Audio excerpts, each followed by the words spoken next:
ಆಷಾಢ ಶುಕ್ರವಾರ ನಮ್ಮ ನಾಡ ದೇವಿಯಾದಂಥ ಚಾಮುಂಡಿಯ ದರ್ಶನವನ್ನು ಮಾಡಿ ಕುಟುಂಬ ಸದಸ್ಯರ ಜೊತೆಯಲ್ಲಿ ದರ್ಶನ ಮಾಡಿ ಇವತ್ತು ಹರಿಸ್ಕೊಂಡಿದ್ದೀನಿ.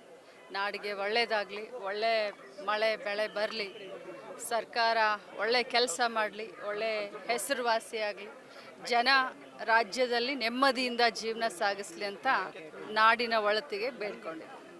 ಗೃಹಲಕ್ಷ್ಮಿ ಯೋಜನೆಯನ್ನು ಚಾಮುಂಡಿ ತಾಯಿ ಬೆಟ್ಟದಿಂದ ಶುರು ಮಾಡಿದ್ರಿ. ಪ್ರತಿ ತಿಂಗಳು ಕೊಡೋದಕ್ಕೆ ಸಮಸ್ಯೆ ಆಗ್ತಾ ಇದೆಯಾ ಸರ್ಕಾರಕ್ಕೆ? ಏನಾಗ್ತದೆ?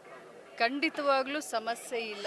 ಪ್ರತಿ ತಿಂಗಳು ಸರ್ಕಾರದಿಂದ ಗೃಹಲಕ್ಷ್ಮಿ ಹಣವನ್ನು ನಾವು ಪ್ರತಿ ತಿಂಗಳು ಆದಷ್ಟು ಸಂದಾಯ ಮಾಡಲಿಕ್ಕೆ ನಾವು ಪ್ರಯತ್ನ ಮಾಡ್ತಾ ಇದ್ದೀವಿ. ಪ್ರಯತ್ನ ಅಂತಂದರೆ ಅದು ತಪ್ಪಾಗುತ್ತೆ. ಪ್ರತಿ ತಿಂಗಳು ನಾವೇನು ಮಹಾಜನತೆಗೆ ವಾಗ್ದಾನ ಮಾಡಿದ್ವಿ, ಪ್ರತಿ ತಿಂಗಳು ಕೊಡೋದಕ್ಕೆ ನಾವು ಸನ್ನದ್ಧವಾಗಿದ್ದೀವಿ.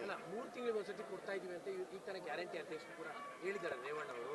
ಏನು ಪ್ರಾಬ್ಲಮ್ ಅಂತ? ಏನು ಪ್ರಾಬ್ಲಮ್ ಇಲ್ಲ. ಅದು ಅವ್ರ ಜೊತೆ ನಾನು ಮಾತಾಡ್ತೀನಿ. ಅವರು ಹೇಳಿದ್ದಾರೆ, ಮಾಧ್ಯಮದ ಒಬ್ಬರು ಸಹೋದರರು ನನಗೆ ಬರಬೇಕಾದ್ರೆ ಫೋನ್ ಮಾಡಿ ಕೇಳಿದ್ರು ಈ ರೀತಿ ಹೇಳಿದ್ದಾರೆ ಅಂತ. ನನ್ನ ಫೋನ್ ಕರೆ ಮಾಡಿದೆ, ಅವ್ರು ನನ್ನ ಸಂಪರ್ಕಕ್ಕೆ ಸಿಕ್ಕಲಿಲ್ಲ. ಯಾವುದೇ ರೀತಿಯಾದಂಥ ತೊಂದರೆ ಇಲ್ಲ, ತಾಂತ್ರಿಕ ದೋಷ ಕೂಡ ಯಾವುದೂ ಇಲ್ಲ, ಎಲ್ಲ ಸರಿ ಮಾಡಿದ್ದೀವಿ.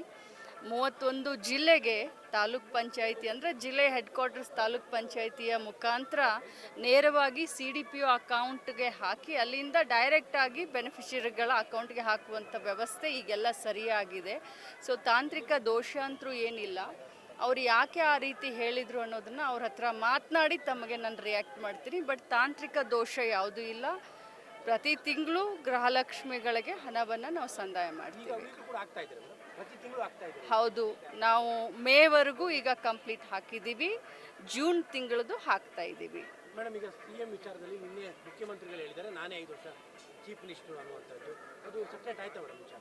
ನೋಡಿ, CM ಸಾಹೇಬರು ಅವರು ಹೇಳಿದ ಮೇಲೆ ಅದ್ರ ಮೇಲೆ ನಾವು ಮಾತಾಡೋದು ಬಹಳ ತಪ್ಪಾಗುತ್ತೆ. CM ಸಾಹೇಬ್ರ ಎಲ್ಲದಕ್ಕೂ ಉತ್ತರವನ್ನು ಕೊಟ್ಟಾಗಿದೆ. ಅಲ್ಲಿಗೆ ಅವರೇ 5 ವರ್ಷ ಮುಖ್ಯಮಂತ್ರಿಗಳು ಅನ್ನುವಂಥದ್ದು. ಈಗ CM ಸಾಹೇಬರು ಸಂದರ್ಶನವನ್ನು ನಾನು ಕೂಡ ತಮ್ಮ ಮಾಧ್ಯಮದಲ್ಲೇ ನೋಡಿದ್ದೀನಿ. ಸೊ ಅವರು ಹೇಳಿದ ಮೇಲೆ ಕತೆ ಅಲ್ಲಿಗೆ ಮುಗೀತು. ಅಲ್ಲಿಗೆ DCM ಅವರಿಗೆ CM ಆಗುವ ಅವಕಾಶಗಳಿಲ್ಲ. ನೋಡಿ, ದೊಡ್ಡವರು ಈಗಾಗಲೇ ರಿಯಾಕ್ಟ್ ಮಾಡಿದ್ದಾರೆ. ಅದನ್ನು DCM ಅವರನ್ನು ಕೇಳಿದ್ರೆ ಉತ್ತರ ತಮಗೆ ಸಿಕ್ಕಬಹುದು.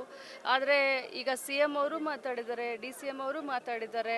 ಇದು ಏನೇ ಇದ್ದರೂ ಕೂಡ ಇದು ಹೈಕಮಾಂಡ್ನ ಚಾವಡಿಯಲ್ಲಿ ಇರುವಂಥದ್ದು. ಬಟ್ CM ಅವರು ತಮ್ಮ ಮಾತಿನಲ್ಲಿ ಎಲ್ಲ ಹೇಳಿದ್ದಾರೆ. ಸೊ ಇದ್ರ ಬಗ್ಗೆ ಯಾರೂ ಕೂಡ ರಿಯಾಕ್ಟ್ ಮಾಡಬಾರ್ದು, ಮಾಡೋದು ಕೂಡ ಸಮಂಜಸ ಅಲ್ಲ ಅಂತ ನನ್ನ ಒಂದು ಅನಿಸಿಕೆ. ಖಂಡಿತವಾಗ್ಲೂ CM ಅವರು ಮಾತನಾಡಿದ್ದಾರೆ, ಅದು ಅಲ್ಲಿಗೆ ಮುಗಿದ ಅಧ್ಯಾಯ. ಅಲ್ಲಿಗೆ ಸೆಪ್ಟೆಂಬರ್ ಕ್ರಾಂತಿ ಆಗೋದಿಲ್ಲ. ನಾನೇನು ಹೇಳ್ತಾ ಇದ್ದೀನಿ, ದೊಡ್ಡವರು ಮಾತನಾಡಿದ ಮೇಲೆ ಅದನ್ನು ಬೆಳೆಸೋದ್ರಲ್ಲಿ ಯಾವುದೇ ಒಂದು ಅರ್ಥ ಇಲ್ಲ.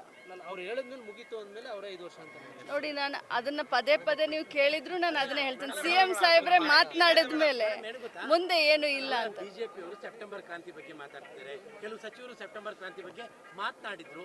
ಹಾಗಾಗಿ ಕ್ರಾಂತಿ ಇದೆಯೋ ಇಲ್ಲೋ ಅನ್ನುವಂಥದ್ದು. ಕ್ರಾಂತಿ ಇಲ್ವೇ ಇಲ್ಲ, ಬರೀ ಶಾಂತಿ ಅಂತ ಹೇಳಲಿಕ್ಕೆ ಬಯಸ್ತೇನೆ. Thank you. ಹೆಚ್ಚಿನ ವಿಡಿಯೋಗಳಿಗೆ ಪ್ರತಿಧ್ವನಿ ಯೂಟ್ಯೂಬ್ ಚಾನೆಲ್ ಸಬ್ಸ್ಕ್ರೈಬ್ ಮಾಡಿ, ಬೆಲ್ ಐಕಾನ್ ಕ್ಲಿಕ್ ಮಾಡಿ.